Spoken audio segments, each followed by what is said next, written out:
Hi and hello guys, so this is Mark speaking, and I would like to greet you all a wonderful day. So in behalf of my Group 8 project classmates, I'll be giving you the topics that will be discussed today. So the first topic is about the inverse, and the second topic is about the determinants. So yeah, so without further ado, I would like to give the stage to my fellow classmates so they can discuss the topics today. So yeah, sit back, relax, and enjoy. So good day. Today I'm going to show you how to solve for the inverse of a 3 by 3 matrix if it exists using determinants and cofactor. We will find the inverse of the matrix A, 3, negative 2, 7, 6, 5, 4, 0, 4, 9. The first step is to solve for the determinant of the matrix. You can do so by using any method, and you will arrive with the determinant of matrix A to be equal to 363. Step 2 is finding the minor of the matrix A. It is just simply like covering up a row and a column at a time and finding the determinant of the remaining smaller matrix. For instance, 29 is from using the first row in the first column,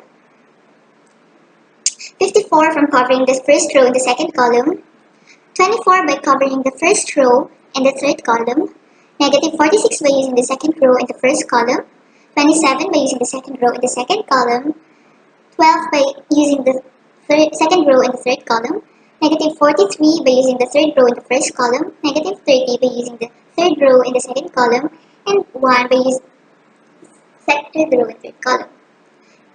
Now we will have to change the sign of our answer. It's just simply positive, negative, positive, negative, positive, negative, and alternate. So now we have the cofactor of the matrix A. The next step is to find the adjugate or the transpose of it. By doing so, we will arrive at this matrix. Then now we have to multiply it by 1 over its determinant. And then we will now have the answer, the inverse of matrix A.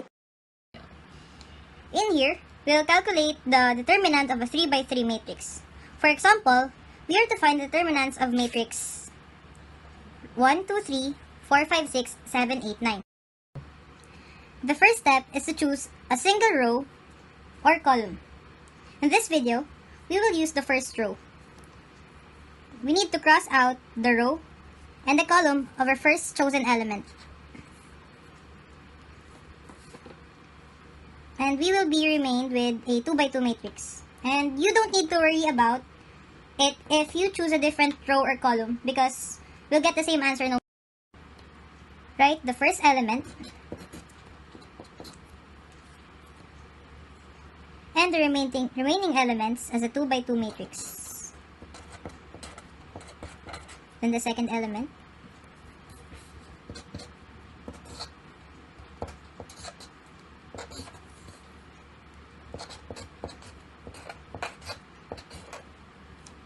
And the third element.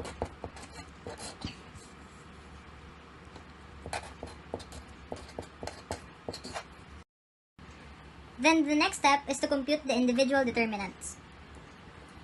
To get the determinant of a 2 by 2 matrix, we must multiply top left to the bottom right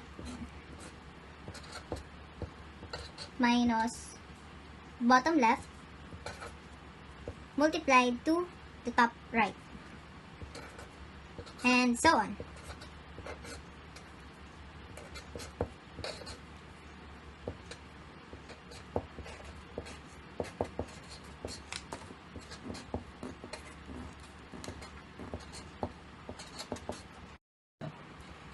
We just need to compute what is inside the parentheses. So 5 times 9 is equals to 45. 8 times 6 is equals to 48. Then 4 times 9 is equals to 36. 7 times 6 is equals to 42. And 4 times 8 is equals to 32. And 7 times 5, 35. Then the next step is to still compute what is inside the parentheses. So 45 minus 48 is negative 3. Then 36 minus 42 is negative 6. And 32 minus 35 is negative 3. So 1 times negative 3 is negative 3. Negative 2 times negative 6 is positive 12. And positive 3 times negative 3 is negative 9. Then negative 3 plus 12 minus 9 is equal to 0. And there you have it. The determinant is 0. In this video, I will show you how to determine the determinant by row reduction. So here is our matrix. The first thing you need to do is to make this first term to 1 and then divide this R1 to 2. So here is the sample equation for that. And then the value that we got is 1, negative 1, and 2. And then you just have to copy the R1 here and then copy the R2 and R3. So this is the equation, this is the matrix now. The next thing to do is to add the R1 to R2 because we have to make this line, this column here in 0 because whatever the value under this diagonal line, it should be in 0. So we have to add this R1 to R2. So the value that we got is 0, 0, and 2. So just copy. So this is will be your R2. So just copy R2, copy the R1 here, and then copy the R3. In R3, no more changes needed. So the next thing is you just have to switch the R2 to R3. So you just have to copy the R1 here and then copy the R3 first and then the R2 because we need to switch it.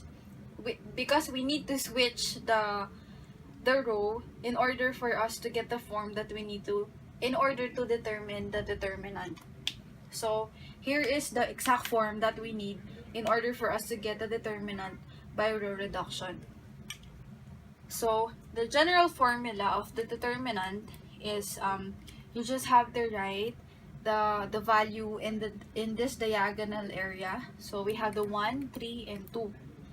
And then whatever the changes that you have done, you just have to include it in the equation, in the final formula. So just have to write the 2 because this is where it came from. And then the negative 1, which is the switch, is equivalent to negative 1.